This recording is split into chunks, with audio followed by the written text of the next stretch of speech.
Baik, assalamualaikum warahmatullahi wabarakatuh. Perkenalkan, nama saya Ahmad Galib Andreas, NIM akhiran 002.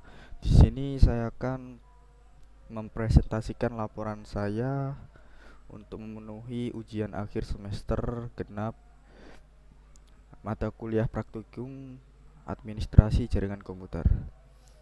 Eh, Baik, sebelumnya terima kasih kepada asisten praktikum Kak Cahya, dan terima kasih kepada Ibu Medika selaku dosen pengampu administrasi jaringan komputer.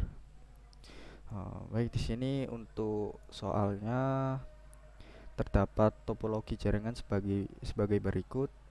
Untuk topologi di sini saya menggunakan paket tracer dari Cisco. Untuk topologinya seperti ini. Untuk konfigurasi IP yang digunakan di sini saya menggunakan DHCP server. Dengan ketentuan di sini IP mikrotik yang terhubung ke klien adalah 192.168, dan ini menggunakan NIM akhiran. Sini untuk routernya, sini saya menggunakan access point atau wireless router. Nah, di sini untuk IP address yang sudah saya konfigurasi, NIM saya sini adalah 2, dan untuk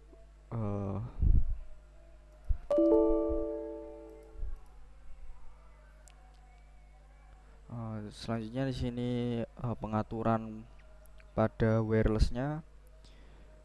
Sini untuk start IP-nya saya menggunakan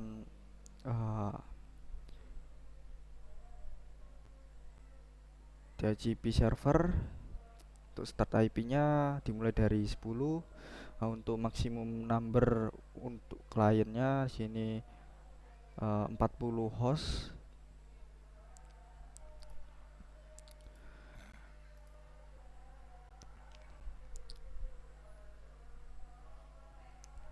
Baik.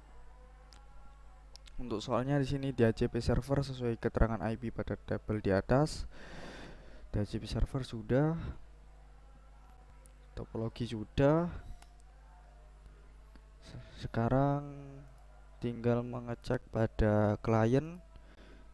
Nah, di sini apakah sudah terhubung dengan IP yang sudah dikonfigurasi menggunakan DHCP server.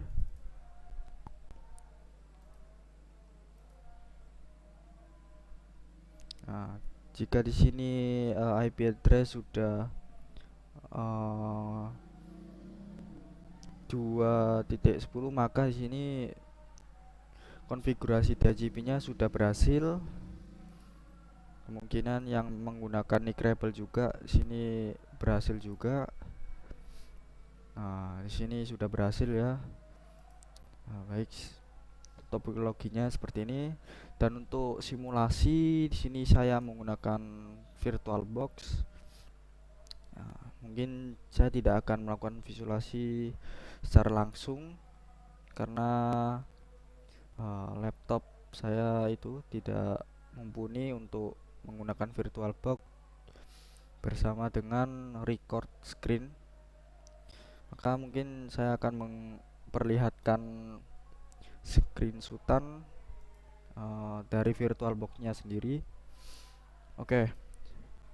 Sini untuk pengertian DHCP. DHCP adalah singkatan dari Dynamic Host Configuration Protocol. Nah, pada DHCP ini protokol yang digunakan untuk mendistribusikan IP address pada jaringan komputer secara dinamis.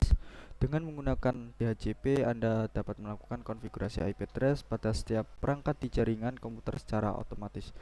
Jadi di sini setiap klien akan terkonfigurasi IP dengan secara otomatis. Tidak perlu yang namanya mengkonfigurasi secara manual. Jadi akan terkonfigurasi sendiri. Selain itu, IP address ada beberapa konfigurasi lainnya. yang dapat didistribusikan melalui DHCP seperti default gateway, DNS server, dan subnet mask. Pada jaringan komputer yang tidak menerapkan DHCP, administrator jaringan harus melakukan konfigurasi IP address secara manual. Nah, ini ketika kita tidak menggunakan DHCP, maka kita sebagai administrator jaringan melakukan konfigurasi secara manual. Nah, seperti itu. Nah, hal ini tentunya akan membutuhkan lebih banyak waktu dan tidak efisien, apalagi pada jaringan komputer dengan skala besar. Baik, next. Sini untuk cara kerja DHCP. Sini cara kerja DHCP itu ada discover, over, request, dan acknowledgement.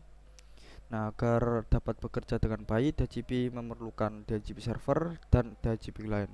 DHCP server itu untuk melakukan layanan pada si klien ini. Nah, jika tidak ada klien, maka DHCP server mungkin tidak dapat dibuat ya.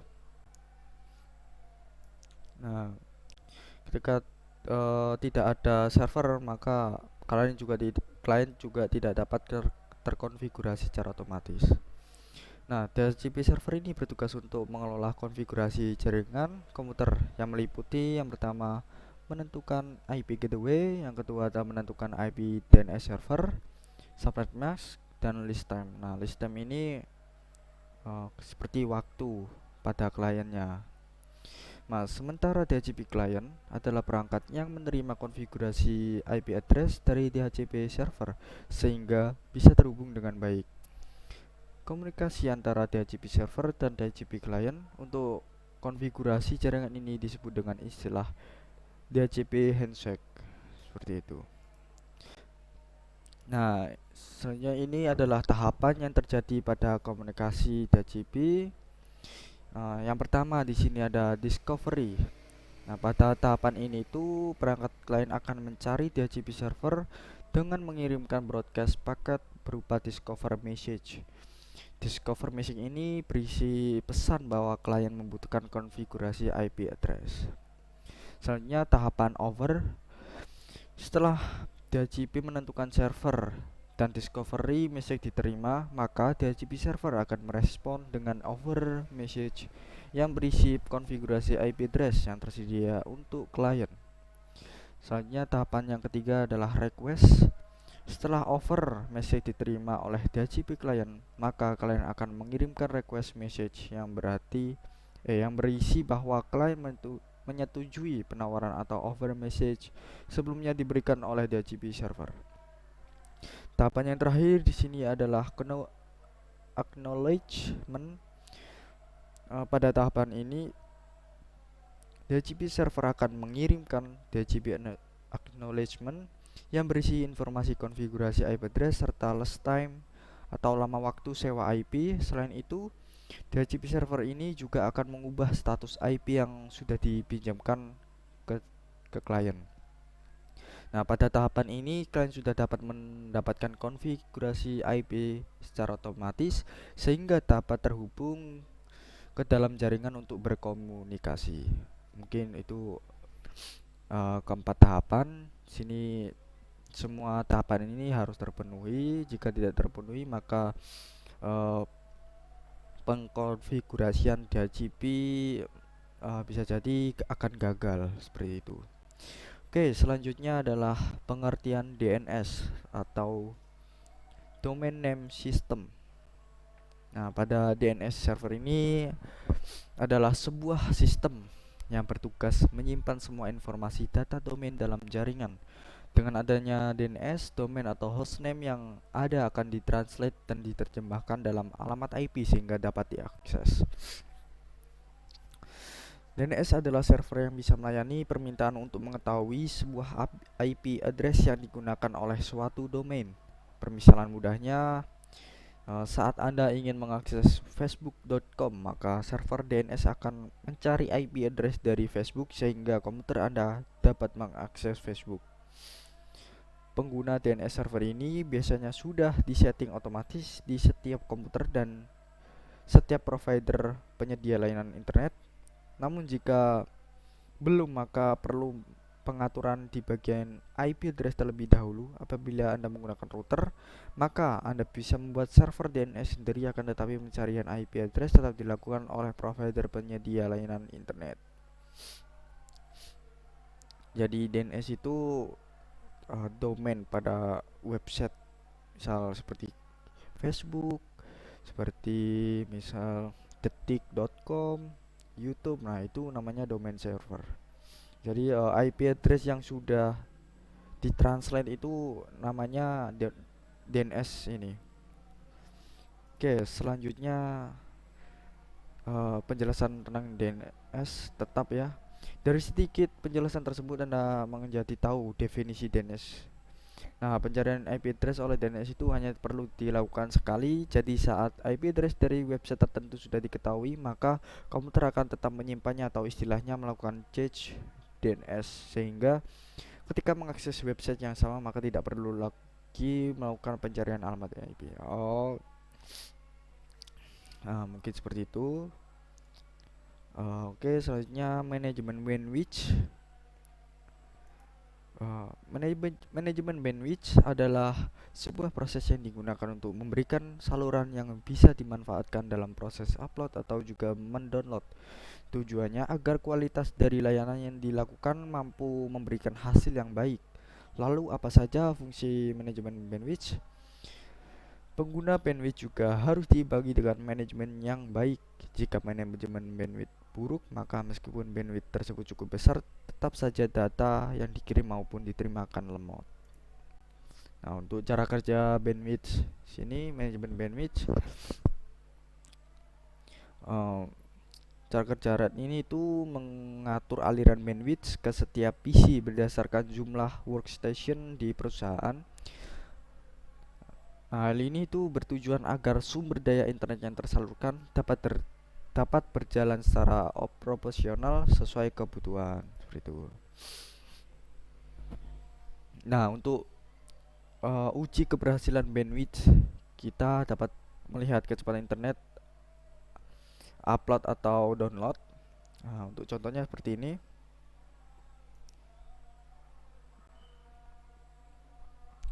Nah, ini ada bytes up atau down.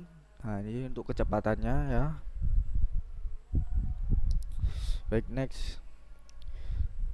Selanjutnya adalah aplikasi server.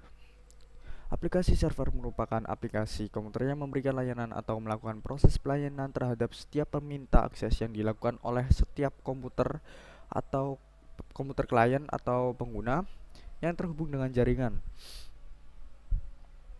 Setiap ada permintaan akses, maka aplikasi ini akan memberi sebuah pelayanan kepada setiap peminta akses atau para pengguna atau klien yang terhubung dengan jaringan. Nah, untuk uji keberhasilan seperti ini, di sini semisal saya menggunakan proxy server guna untuk mengeblok website, maka klien yang tersambung dengan jaringan kita itu tidak dapat mengakses karena sudah diblokir melalui aplikasi server ini. Nah, contoh untuk gambarnya ya seperti di screen saya ini ya. Sini saya memblokir YouTube.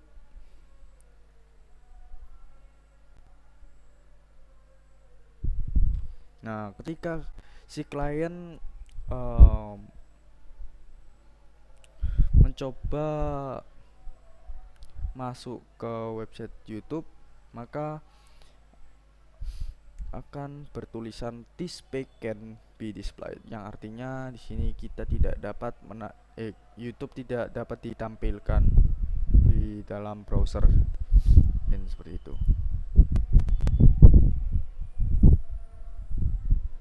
Oke.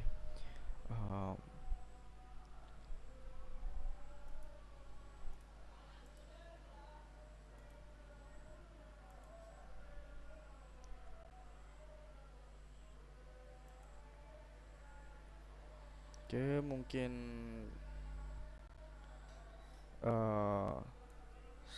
saya akan menunjukkan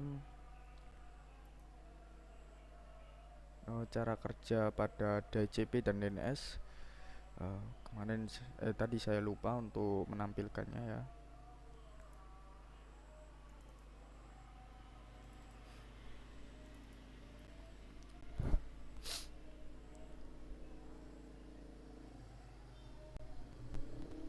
Nah, di sini ada langkah-langkah konfigurasi pada DHCP. Nah, di sini jika disimulasikan di asli ya, kan tadi cuma topologi saja di paket tracer. Nah, sekarang saya menggunakan uh, VirtualBox. Nah, VirtualBox dengan mikrotik ya. Nah, itu langkah-langkahnya. Yang pertama di sini untuk konfigurasi DHCP harus memerlukan mikrotik. Setelah itu install mikrotik di VirtualBox. Nah, mungkin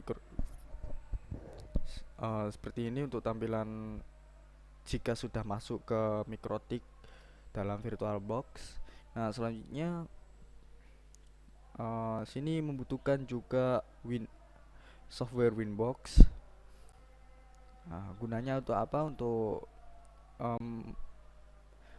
memonitoring servernya. Nah, Winbox ini banyak lah untuk kayak tool-toolnya ketika menggunakan ketika ingin menyeting server atau jaringan. Nah, di sini untuk Winbox, untuk loginnya di sini saya menggunakan MAC address. Nah, connect to ini MAC addressnya, dan untuk login ini username. Karena ketika sudah menginstal mikrotik, maka username di sini menggunakan admin dan passwordnya kosong seperti gambar di bawah ini. Nah, jika sudah maka klik connect. Nah, ini tampilan jika sudah masuk ke Winbox. Nah, di sini selanjutnya kita konfigurasi IP dulu. Kita tambahkan IP ke Ethernet 2 pada Winbox-nya. Nah, jadi seperti ini ke IP, habis itu address. Nah, habis itu klik tanda plus ini. Nah, seperti itu. Jika sudah ditambahkan IP untuk Internet 2, selanjutnya ke DHCP server. Nah, ini untuk menambahkan DHCP servernya, kita klik DHCP stub. Nah, ini DHCP stub kan masuk ke Ethernet 2 agar klien dapat terhubung ke konfigurasi IP-nya itu. Nah, seperti itu. Nah, selanjutnya pada kliennya di sini saya juga menggunakan virtual. Makanya Windows 7 virtual. Nah, pada jaringan virtual ini adapter satunya ini menggunakan jaringan internet, dan pada mikrotik adapter satunya menggunakan adapter duanya jaringan internal juga. Nah, ini untuk cara mengetahui keberhasilan konfigurasi DHCP pada klien. Nah, di sini ini di klien ya, virtual client. Sini set pada settingan networknya. Nah, ini kan sudah terhubung IP address-nya 2.253. Nah, oke. Soalnya langkah-langkah DNS sama seperti yang di DHCP, kita masuk ke mikrotik dan Winbox. Nah, cuman sama konfigurasi IP address-nya, cuman bedanya di sini ke menu DNS. Nah, di sini kita klik static. Nah, setelah itu kita tuliskan domain yang kita mau. Misalnya sini saya tuliskan address.edu. Nah, untuk cara mengetahuinya, jika kita masuk ke klien, setelah itu mengunjungi halaman address.edu, maka akan menampilkan seperti ini. Nah, Sebenarnya kalau sudah terkonfigurasi DNS itu kita langsung kayak masuk ke website routernya ya. Seperti itu teman-teman. Nah ini karena saya sudah mengatur hotspot, maka di sini terdapat login dan log off. Nah ketika kita pencet log off, nah itu akan keluar dari jaringan seperti itu. Nah selanjutnya manajemen bandwidth. Manajemen bandwidth itu ya seperti yang di PPT tadi. Sini terdapat bytes up and down. Sini terdapat kecepatan pada jaringan. Oke, selanjutnya aplikasi server. Sudah saya jelaskan di PPT tadi ya. Nah, sudah selesai. Baik, mungkin itu saja yang bisa saya presentasikan. Kurang lebihnya mohon maaf. Sekian dari saya. Wassalamualaikum warahmatullahi wabarakatuh.